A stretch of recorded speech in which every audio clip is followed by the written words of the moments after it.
وما أرسلناك إلا رحمة للعالمين۔ السلام علیکم ورحمۃ اللہ وبرکاتہ۔ الحمدللہ کفا وسلام علی عبادہ الذین اصطفیٰ، اما بعد۔ محترم ناظرین کرام، سیرت-un-Nabi صلی اللہ علیہ وسلم کی آج کی نشست میں آپ حضرات کا استقبال ہے۔ آج کی نشست کا موضوع ہے مسجد-e-Nabwi کی تعمیر۔ آئیے صحیح بخاری کے حوالے سے دیکھتے ہیں۔ صحیح بخاری کتاب مناقب الانصار حدیث نمبر 3906، نبی صلی اللہ علیہ وسلم جس سواری پر سوار تھے، سب لوگ تو چاہتے تھے کہ سواری ان کے گھر کے پاس آ کے رکے۔ مدینہ منورہ میں اس مقام پر آ کر بیٹھ گئی جہاں اب مسجد-e-Nabwi ہے۔ ابو ایوب انصاری رضی اللہ تعالیٰ عنہ کے گھر کے پاس بیٹھی۔ اس مقام پر چند مسلمان ان دنوں نماز ادا کیا کرتے تھے۔ یہ جگہ سہل اور سہیل رضی اللہ عنہما دو یتیم بچوں کی تھی اور کھجور کا یہاں کھلیان لگتا تھا۔ یہ دونوں بچے اسد بن زرارہ رضی اللہ تعالیٰ عنہ کی پرورش میں تھے۔ جب آپ کی اونٹنی وہاں بیٹھ گئی تو رسول اللہ صلی اللہ علیہ وسلم نے فرمایا، انشاءاللہ یہیں ہمارے قیام کی جگہ ہوگی۔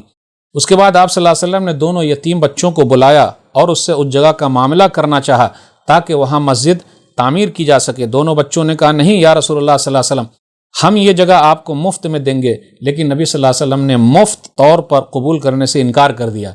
نبی صلی اللہ علیہ وسلم نے فری میں نہیں لیا، زمین کی قیمت ادا کر کے لیا اور وہیں مسجد کی تعمیر کی۔ ان کی تعمیر کے وقت خود رسول اللہ صلی اللہ علیہ وسلم بھی اور صحابہ کرام بھی آگے رہے، اینٹیں ڈھونے میں شریک تھے۔ اینٹ ڈھوتے وقت آپ صلی اللہ علیہ وسلم فرماتے تھے، یہ بوجھ خیبر کے بوجھ نہیں ہے بلکہ اس کا اجر و ثواب اللہ کے یہاں باقی رہنے والا ہے، اس میں بہت طہارت اور پاکی ہے۔ اور نبی صلی اللہ علیہ وسلم نے دعا فرمائی، اے اللہ اجر بدلہ تو بس آخرت ہی کا ہے، پس تو انصار اور مہاجرین پر اپنی رحمت نازل فرما۔ دوسری جگہ پہ ہے صحیح بخاری کتاب الصلاح حدیث نمبر 428، اللہم لا خیر الا خیر الاخرہ فاغفر للانصار والمہاجرہ۔ اسی طرح آپ نے ایک مسلمان شاعر کا شعر بھی پڑھا جس کا نام راوی کہتے ہیں مجھے نہیں معلوم ہے۔ نبی صلی اللہ علیہ وسلم جب قباء میں آئے تھے، 14 دن ٹھہرے تھے، تو وہاں بھی ایک مسجد کی بنیاد ڈالی، مسجد قباء۔ تو پہلی مسجد مسجد قباء ہے۔ اس کے بعد نبی صلی اللہ علیہ وسلم جب مدینہ آئے تو ایک مسجد کی بنیاد ڈالی، وہ ہے مسجد-e-Nabwi۔ اور مسجد-e-Nabwi میں آپ کو معلوم ہے ایک نماز کا ثواب 1000 کے برابر ہے۔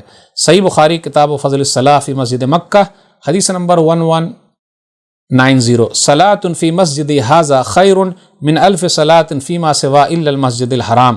میری مسجد میں نماز ایک وقت کی 1000 کے برابر ہے مسجد حرام کو چھوڑ کر، کیونکہ مسجد حرام خانہ کعبہ میں ایک نماز کا ثواب 1,00,000 کے برابر ہے۔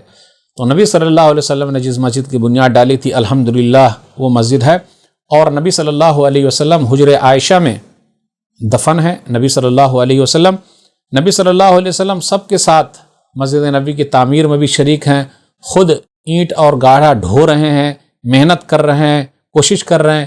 تو اس سے یہ پتہ چلا جب نیا گاؤں بسایا جائے، نیا شہر بسایا جائے تو پہلی فکر مسجد کی کیجیے۔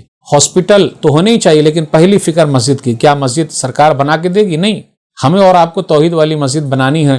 ہاسپٹل تو کوئی بھی بنا سکتا ہے، ہاسپٹل بھی بنانا ہے لیکن مسجد بھی بنانی ہے۔ تو یہ مسجد-e-Nabwi کی تعمیر کے بارے میں چند باتیں تھی۔ اللہ سے دعا ہے کہ اللہ تعالی ہم لوگوں کو نبی صلی اللہ علیہ وسلم کی بات کو سمجھنے، نبی صلی اللہ علیہ وسلم کی سیرت کو پڑھنے سمجھنے اور لوگوں تک پہنچانے کی توفیق دے، آمین۔ والسلام علیکم ورحمۃ اللہ وبرکاتہ۔ وما أرسلناك إلا رحمة للعالمين۔